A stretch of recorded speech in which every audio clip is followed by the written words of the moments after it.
Your keynote is in 10 minutes, Mr. Thompson. The restroom is down the hall. Fix your tie before security has to escort you out. The words landed like a blade wrapped in silk. Thompson's hand stopped mid-grab, 2 inches from her wrist, his whiskey-soaked brain trying to process how this woman, this event coordinator in a simple black blazer, had just dismantled him in front of 50 of Manhattan's most powerful people. Lumi didn't flinch. She didn't raise her voice. She held her tablet between them like a shield, her eyes calm and unblinking, her smile the kind you give a toddler who just said something embarrassing in public. Behind Thompson, his PR handler materialized like a ghost. "Sir, I know who I am," Thompson slurred. But his bluster had already deflated. The room was watching. Not the whole party, God, no. The party sprawled across 3 floors of the Sterling penthouse, floor-to-ceiling windows making the Manhattan skyline look like something you could touch. But the people who mattered were watching. The people who'd been pretending not to notice the commotion near the Champagne Tower while nursing 25-year-old scotch and deciding whose career to destroy next. Lumi watched Thompson retreat, his handler's hand firm on his back, guiding him toward the restroom like a toddler with one too many juice boxes. She turned back to the Champagne Tower, adjusted a glass that had shifted a quarter inch out of alignment, and felt the weight of 100 invisible eyes slide away from her. All but one. She didn't look up. She didn't need to. She could feel him, Ethan Sterling, 33, heir to an empire that had shaped the New York skyline for 3 generations. He'd been holding court near the windows with a group of men whose combined net worth could buy a small country. He'd been about to intervene when Thompson grabbed for her. She'd seen it in the shift of his shoulders, the tightening of his jaw, the way his hand had tightened around his whiskey glass. Then she'd handled it. And he'd stopped. Now he was standing 30 feet away, surrounded by his board members, pretending to listen to old money platitudes about market volatility.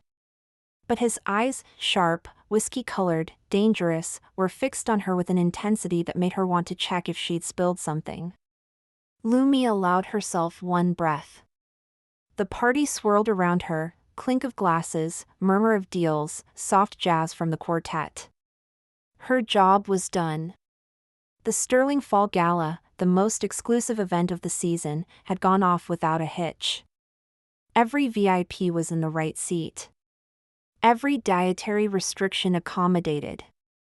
Every potential disaster anticipated and neutralized. She was invisible. That was the point. She knew the names of every celebrity, every billionaire in the room, but none of them knew hers. She was simply the event coordinator, useful furniture that made the party better without anyone remembering it existed. It was what she'd wanted. What she'd chosen. Then why, when Ethan Sterling lifted his glass in her direction, a tiny, almost imperceptible acknowledgement, barely more than a tilt of his wrist, did she feel something shift in her chest? She didn't nod back. She didn't smile. Her lips curved in the faintest approximation of a response, so subtle only someone watching with absolute focus would catch it. Then she turned away, moving through the crowd, her attention already on the next task. But she could still feel his eyes on her back. An hour later, when his assistant found her at the coat check, Lumi wasn't surprised. She'd known, somewhere in the back of her mind, that the night wasn't over. "Ms. Lumi? Mr. Sterling needs to see you. In the study." Needs, not would like. The distinction was important. The study was all dark wood and leather, dominated by a desk the size of a car and a window overlooking the city like a throne room. Ethan was pacing behind it, tie loosened, jacket discarded, phone pressed to his ear. His voice was tight, controlled, the voice of a man trying very hard not to lose his temper. "No, I don't care what the footage shows. I need to know where it was last seen, not where it might have." He stopped, eyes finding Lumi in the doorway. "I'll call you back." He set the phone down with deliberate precision. like a man resisting the urge to throw it against the wall. Lumi stayed in the doorway. She didn't step inside. Didn't presume to invade his space. "You wanted to see me, Mr. Sterling?" "Ethan." The correction came automatically. "Please." "I need you to." He stopped, running a hand through his hair. It made him look younger. More vulnerable. "I need someone who doesn't work for me. Someone discreet. Someone who isn't afraid to tell me things I don't want to hear." Lumi waited. Silence, she'd learned, was often more powerful than questions. "I lost something tonight," he said. The word seemed physically painful. "A file. Confidential. It went missing during the party. My security team is searching, but they're looking for a theft. I think it was left somewhere. Forgot. Abandoned." She clocked the shift in his language immediately. Left, not taken. The distinction told her more than any report could. This wasn't a breach. This was carelessness. Human error. "The former CFO," she said. "The one you fired 6 months ago." Ethan's eyes snapped to hers. "How did you mentioned him to the board earlier." "I heard." She still hadn't crossed the threshold. "He was seen in the building last week. Picking up personal effects. But he didn't take anything. Security checked." "Then how do you?" "Because if he'd taken the file to hurt you, you'd already know. The press would have it. Your uncle would have it. There'd be a scene." She took a single step into the room. Just one. "There's been no scene. So either he didn't take it, or whoever did doesn't know what they have." Ethan stared at her. Something shifted in his expression, the first crack in that polished, corporate mask. "You've been listening to my conversations?" "I've been doing my job." She walked to the desk, looked down at the scattered papers.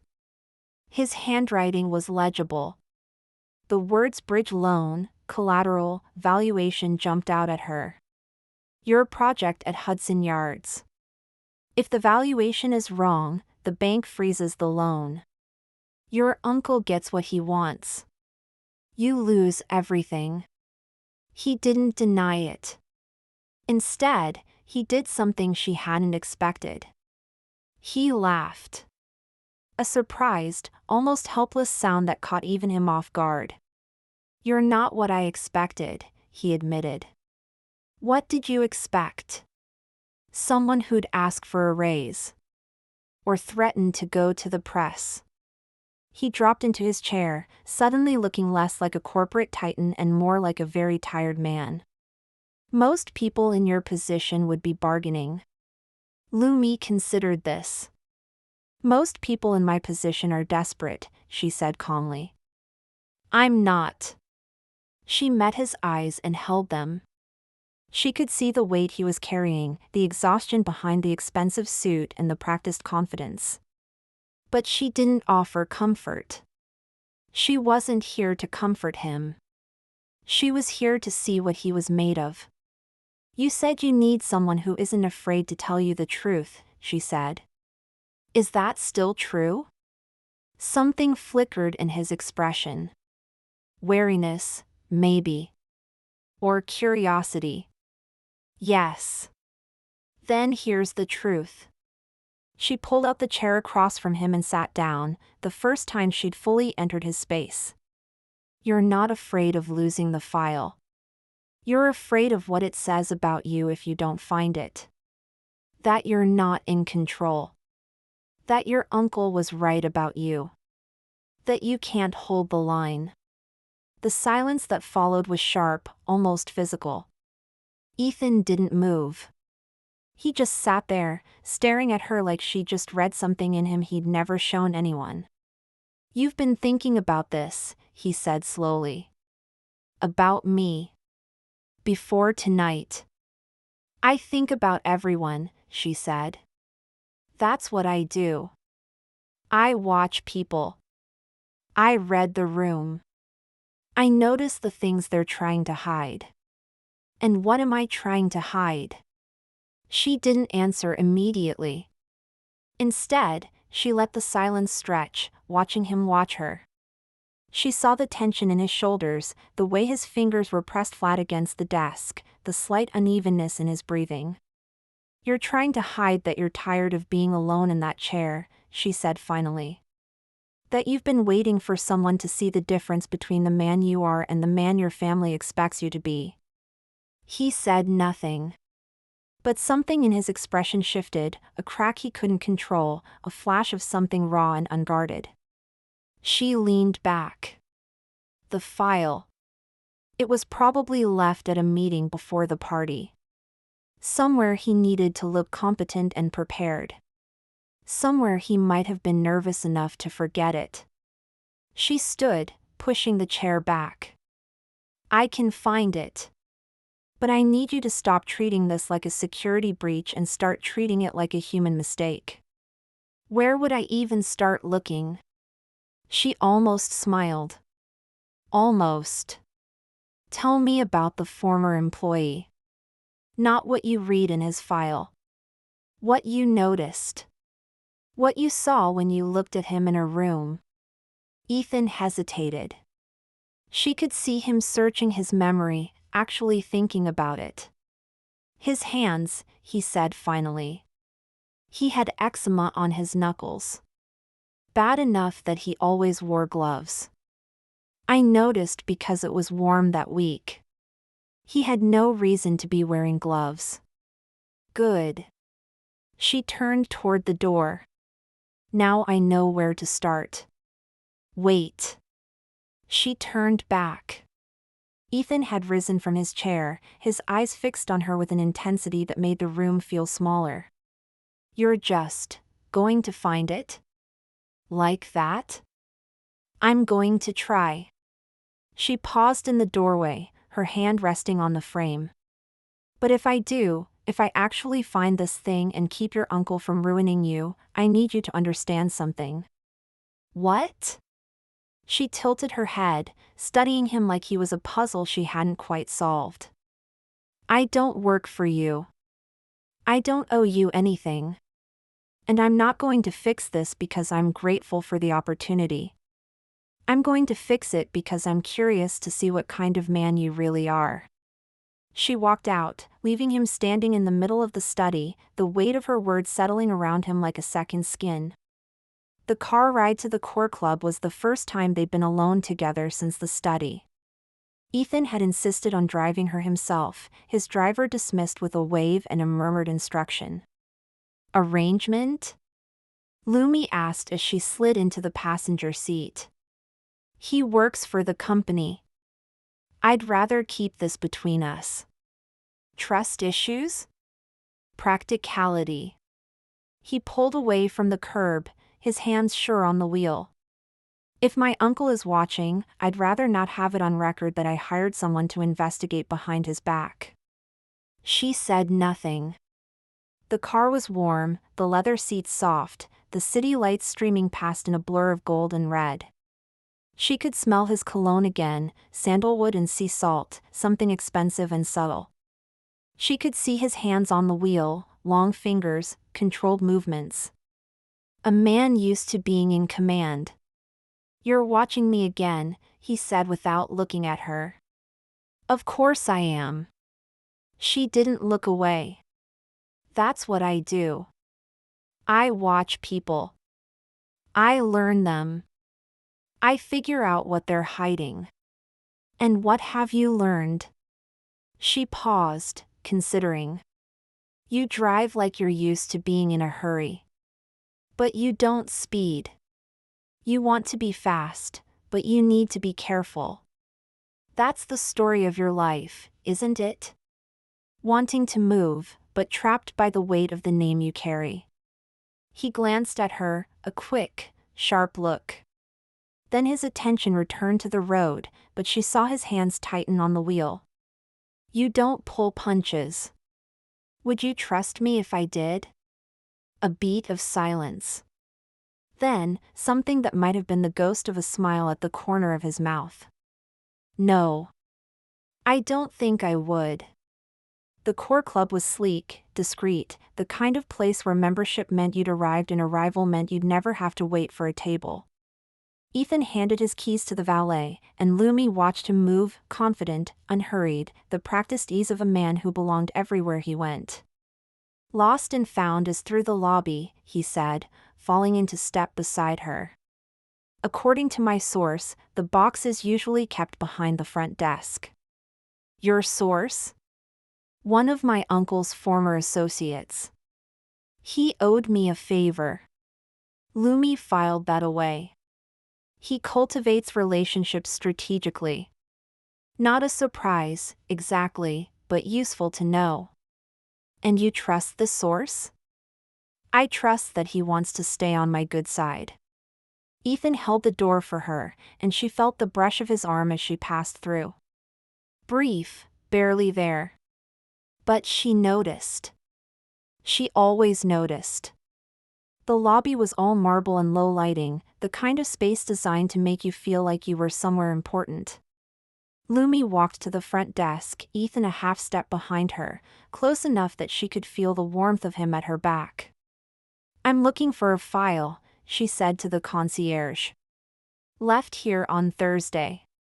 Brown folder, unmarked. It would have been turned in by one of the cleaning staff. The concierge, a middle-aged woman with careful eyes, hesitated. I'm not sure, a lost file, Lumi said, her voice warm, easy. Nothing classified. Just a mistake. Someone left it behind, and we'd be incredibly grateful to have it back. She didn't threaten. She didn't flash credentials. She just smiled the kind of smile that made people want to help, while beside her Ethan stood quietly, letting her handle it. The woman's expression softened. Thursday, you said? Let me check the log. Lumi turned slightly, her shoulder brushing Ethan's. They always keep a log, she murmured. That's how you know it's a real lost and found and not a black hole. You're very good at this, he murmured back. His voice was low, meant for her alone, and she felt the words like a touch. I've had practice. She turned back to the concierge, who had pulled out a battered notebook. Did you find something? Actually, yes. The woman flipped through a few pages. A brown folder was turned in Thursday evening. It's been waiting for someone to claim it. Can you describe the contents? Lumi glanced at Ethan. He gave the slightest nod. Project documents, she said. Hudson Yards. There should be a set of financial projections in the back. The concierge nodded, already reaching beneath the desk. That sounds right. The elevator doors opened behind them. Lumi heard it before she saw it, the sound of footsteps, multiple sets, moving with purpose. She turned, instinct pulling her gaze toward the sound. 3 men in suits. Professional. Efficient. One of them was already scanning the lobby, his eyes landing on Ethan with the focus of a predator. Ethan stiffened beside her. My uncle's people. How did they know we were here? I don't, he broke off, his jaw tightening. My source. He must have tipped them off. The men were crossing the lobby now, their pace unhurried but their intention clear. They weren't here to ask questions. Lumi made a split-second decision. She stepped in front of Ethan, blocking his path, her body between him and the approaching men. The file, she said quietly, without turning. You need to get it. Now. I'm not leaving you, this isn't a negotiation. Her voice was calm, steady, the same voice she'd used on Thompson hours ago. They want you, not me. If I'm standing here, they'll assume you're somewhere else. Go. Get the file. I'll delay them. Ethan hesitated. She could feel him behind her, close enough that his breath stirred the hair at her temples. Then his hand was on her elbow, brief, warm, the barest brush of contact. I'll be 2 minutes, he said. Don't do anything I wouldn't do. She almost laughed. That would be much funnier if I thought you had limits. Then he was gone, moving toward the back corridor at a speed that didn't look like running but absolutely was. Lumi turned to face the approaching men, her expression smoothing into the blank professionalism she'd mastered over a decade in event planning. Can I help you? She asked, stepping directly into their path. This area is for members only. The man in front, shaved head, expensively tailored suit, dead eyes, stopped, looking down at her like she was an obstacle he hadn't anticipated. I'm looking for Ethan Sterling. I was told he was here. Mr. Sterling left half an hour ago, she said without missing a beat. Some kind of family emergency. I'm afraid I don't know the details. The man's eyes narrowed. And you are? Event coordinator. I handled the Sterling Gala earlier tonight. Mr. Sterling's assistant asked me to stop by and collect some property he left at the club. She smiled, warm and unthreatening. I'm not sure what the urgency is, but I assure you, he's not here. The man studied her for a long moment. She met his gaze, steady and open, the picture of helpful innocence. Behind her, she could hear the distant sound of a door opening and closing. Ethan, finding the back exit. I'll have to verify that, the man said. Step aside, please. There's really no need to, I said. Step aside. His voice was hard now, the politeness stripped away. Lumi didn't flinch. She just stepped back, hands raised, giving him space to see the empty lobby behind her. Of course. I apologize for the confusion. The man brushed past her, his 2 associates following. Lumi let them walk, let them search the lobby, let them find nothing. She watched the lead man check his phone, presumably receiving the update that Ethan had somehow slipped away. When they finally turned back toward the elevators, Lumi was at the front desk, accepting a brown folder from the concierge with a grateful smile. Thank you so much, she said, tucking the folder under her arm. You've been incredibly helpful. She walked toward the exit, unhurried, her heart rate finally beginning to slow. The valet had her car keys. Ethan had left them with her, said he'd find his own way back. She'd been too focused on the file to register what that meant. Now, standing at the curb with the folder in her hands, she realized he trusted her. Completely. He'd left her his car, his keys, the entire outcome of the night, all without asking for anything in return. She pulled out her phone, the text already written in her mind. I have the file. Are you safe? The reply came almost instantly, yes. Come to the park. I'll explain. She smiled. Despite everything, despite the corporate politics and the power plays and the man she just outmaneuvered, she smiled. The night wasn't over yet. Central Park was quiet at 2 in the morning. The paths were empty, the streetlights casting long shadows across the grass, the city's noise reduced to a distant hum.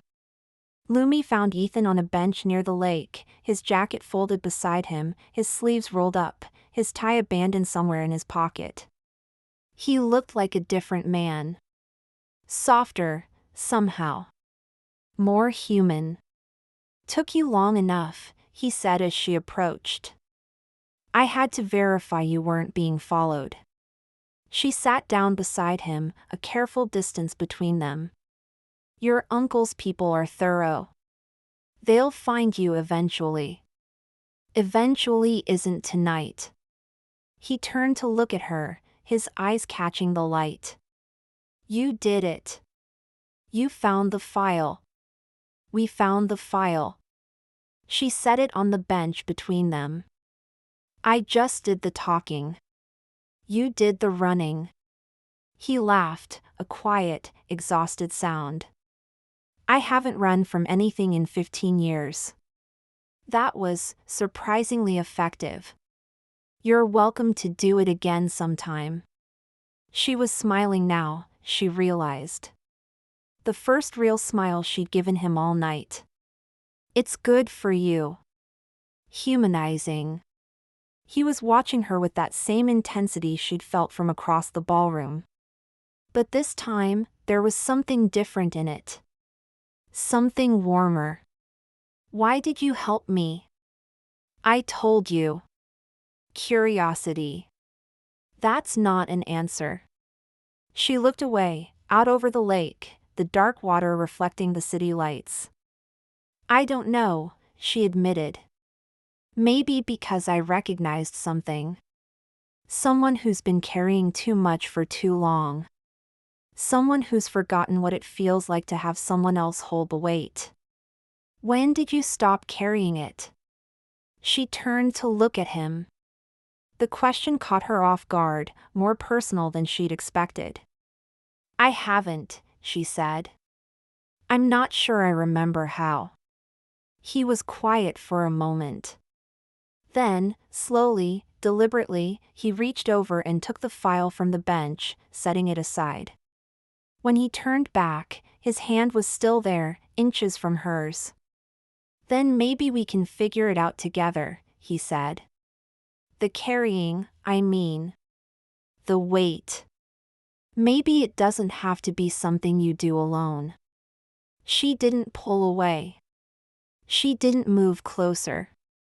But she let herself look at him, really look, past the power and the money and the perfect suits, to the man underneath. The man who'd run from his uncle's people. The man who'd trusted a stranger with his future. The man who was sitting in a park at 2 in the morning because he didn't want the night to end. You're asking for more than I can give, she said quietly. No. I'm asking for exactly what you're willing to give. He held her gaze. That's what you do, isn't it? You set the rules. You control the distance. You decide how much anyone gets to see. But you let me see something tonight.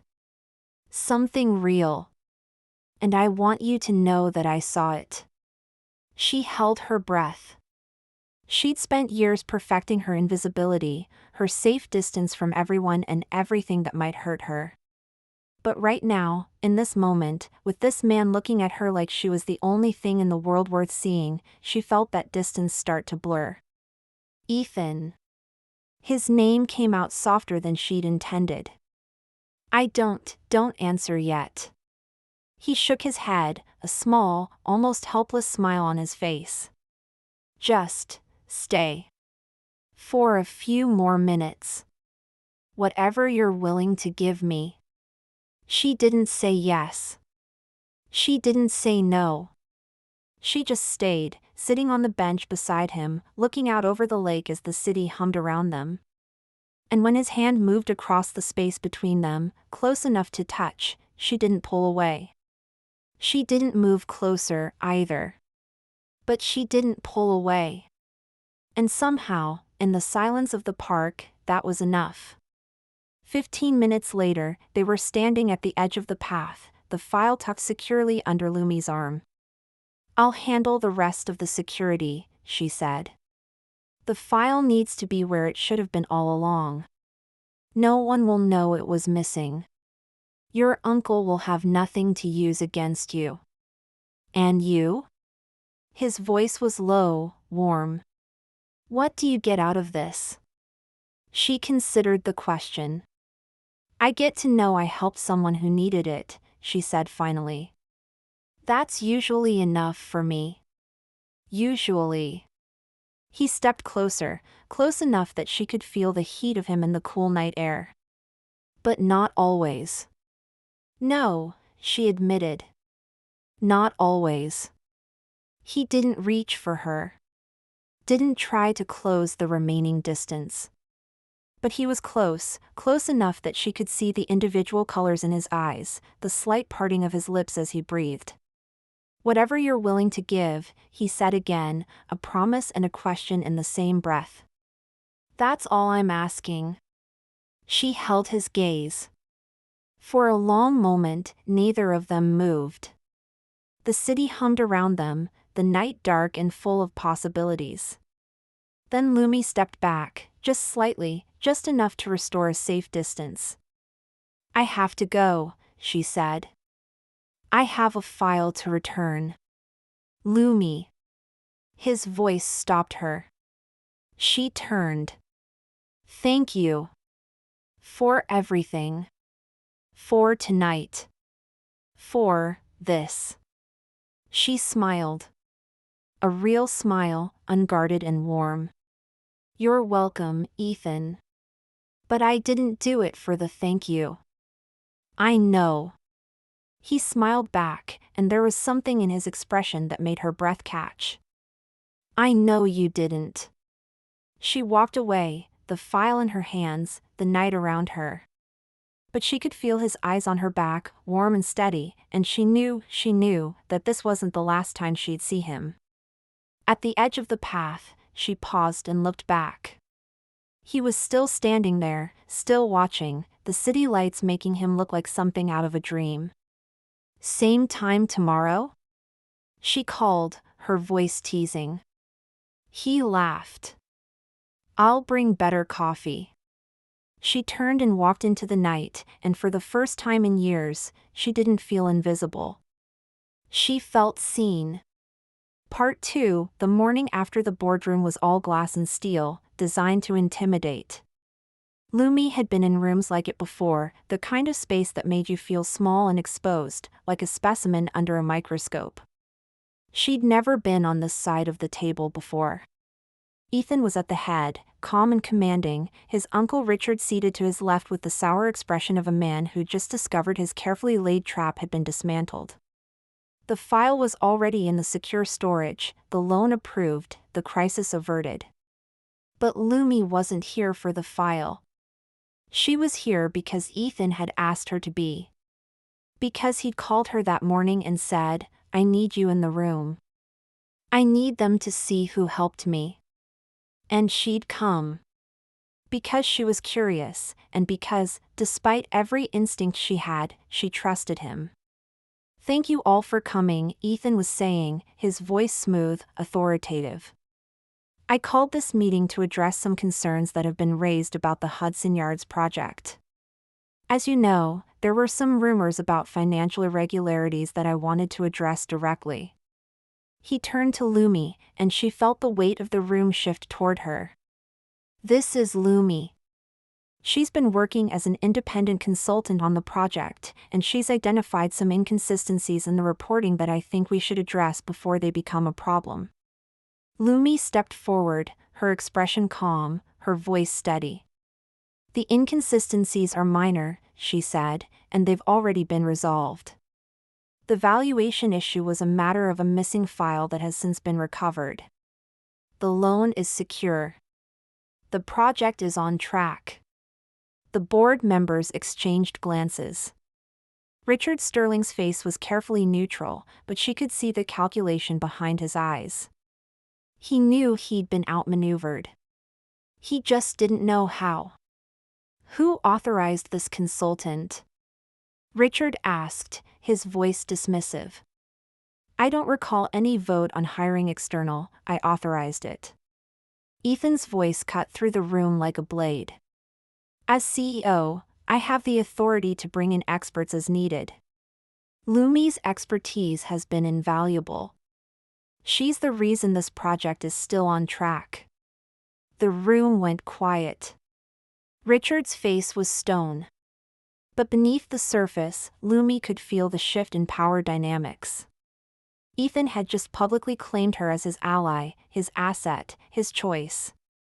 And in a room full of old money and older politics, that meant something.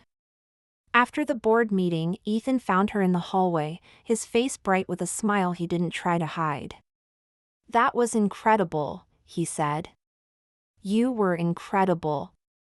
"I was just stating facts." She was smiling too, she realized.